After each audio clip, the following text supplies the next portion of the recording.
नमस्कार, मैं संजीव कुमार आज बौद्ध दर्शन के संप्रदायों को संक्षेप में प्रस्तुत करने का प्रयास करूंगा।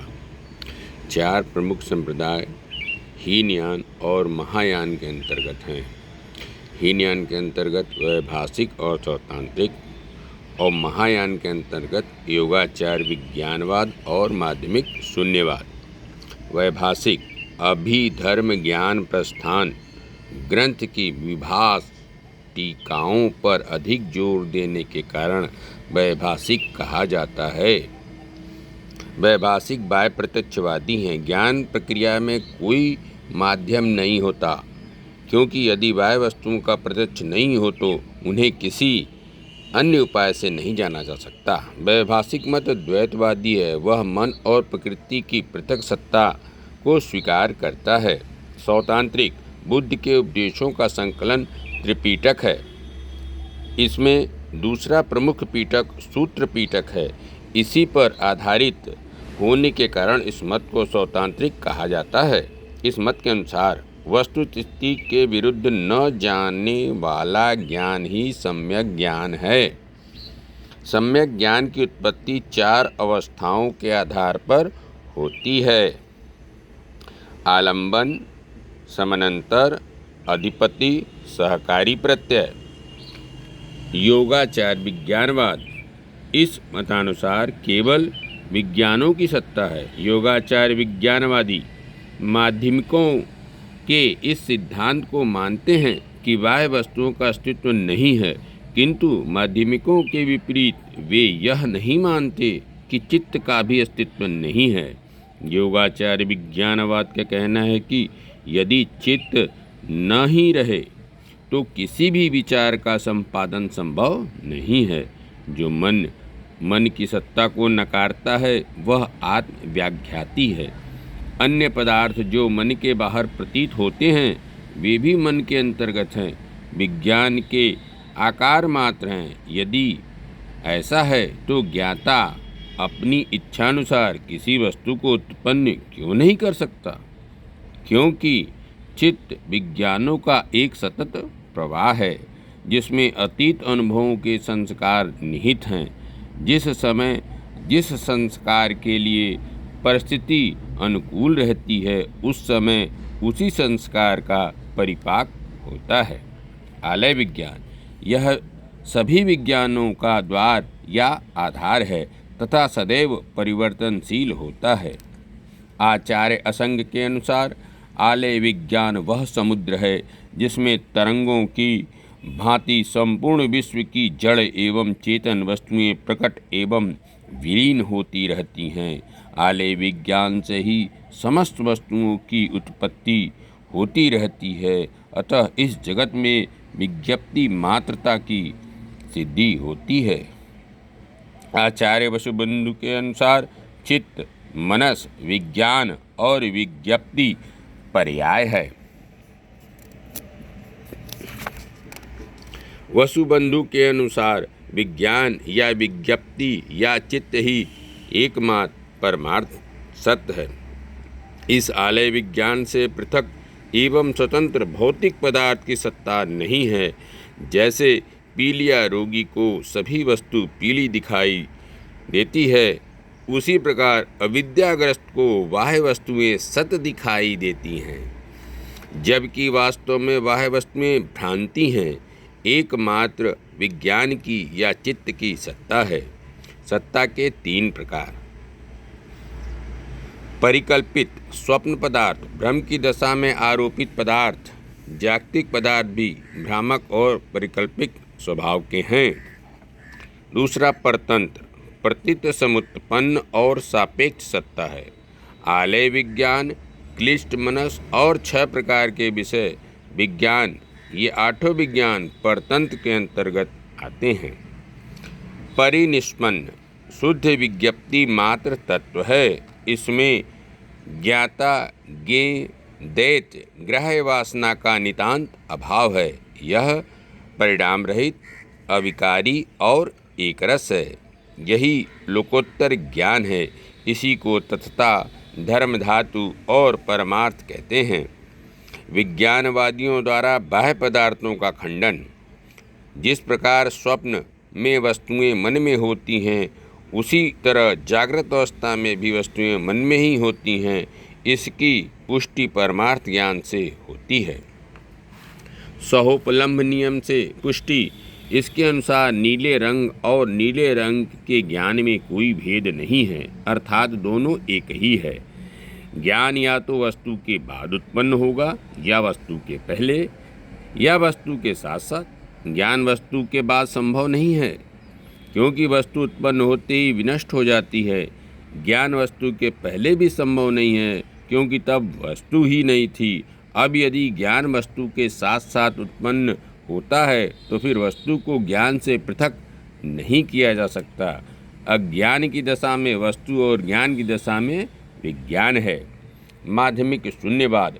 शून्यता असत नहीं है, क्योंकि असत बुद्धि की एक कोटि है, जबकि शून्यता बुद्धि की कोटियों से परे है।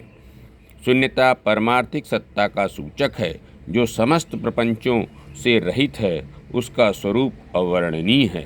स्वभाव शून्यता का आशय है कि वस्तुओं में ऐसा कोई विशिष्ट भाव नहीं है जो केवल उसी में हो। वस्तुएं सापेक्षिक स्वभाव की हैं, वे परतंत्र हैं। प्रपंच शून्य। परम तत्व प्रपंच शून्य है। भाषा के माध्यम से इसका वर्णन नहीं किया जा सकता। वर्णन किसी सविशेष वस्तु का ही हो सकता है। नागार्जुन अपने मध्यमा कारिका में शून्य को तत्व कहते हैं और इसके लक्षणों का उल्लेख इस प्रकार करते हैं। अपर प्रत्यम शांतम प्रपंचरैव प्रपंचितम निर्विकल्पम अनानार्थ एतत् तत्वस्य लक्षणम। अपर प्रत्यय शून्यता को किसी दूसरे प्रत्यय द्वारा नहीं जाना जा सकता, नहीं इसका उपदेश दे सकते हैं। प्रत्येक प्राणी को इसकी अनुभूति स्वयं करनी पड़ती है। शांत शून्यता में किसी प्रकार का विकार नहीं है, अतः शांत है। प्रपंचरैव प्रपंचस्तम। प्रपंच अर्थात शब्द, शब्दों के माध्यम से इसका वर्णन नहीं किया जा सकता। इसी कारण इसे अशब्द और अनक्षर तत्व कहा गया है। निर्विकल्पम शून्यता बुद्धि विकल्पों से रहित है। अनानार्थ शून्यता नाना प्रकार के अर्थों से रहित है। इसका एक और अभिन्न अर्थ है। इस परमार्थ तत्व के ज्ञान को सम्यक संबोधि कहा गया है। परमार्थ तत्व अवर्णनीय है।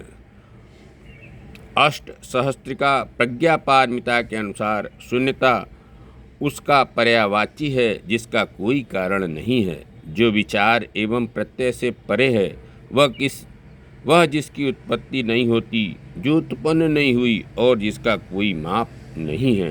तत्व चतुष्कोटि विनिर्मुक्त है। तत्व बुद्धि की चार कोटियों सत असत, सत और असत दोनों न सत न सत से भिन्न और विलक्षण होने के कारण अनिर्वचनीय है तथा शून्य नाम से अभिहित किया जाता है। संसार भी अनिर्वचनीय है। सांसारिक पदार्थों का स्वरूप निर्धारण बुद्धि विकल्पों के माध्यम से असंभव है। बुद्धि पक्ष और विपक्ष दोनों की सिद्धि के लिए समान बल की युक्तियाँ प्रस्तुत करती हैं। बुद्धिजन्य समस्त दार्शनिक मत अपने ही अंतर्विरोधों के कारण खंडित हो जाते हैं। इसी कारण माध्यमिकों ने संसार को भी शून्य कहा है। सांसारिक वस्तुएं तत्व रहित हैं और तत्व प्रपंच रहित है। प्रतीत समुत्पाद ही शून्यता है। संसार में कोई वस्तु ऐसी नहीं है जिसकी उत्पत्ति अन्य पर निर्भर न हो। व्यवहारिक दृष्टिकोण से प्रतीत समुत्पाद स्वभाव शून्य निर्वाण है। तत्व अद्वैत और तथ्य अनेक हैं।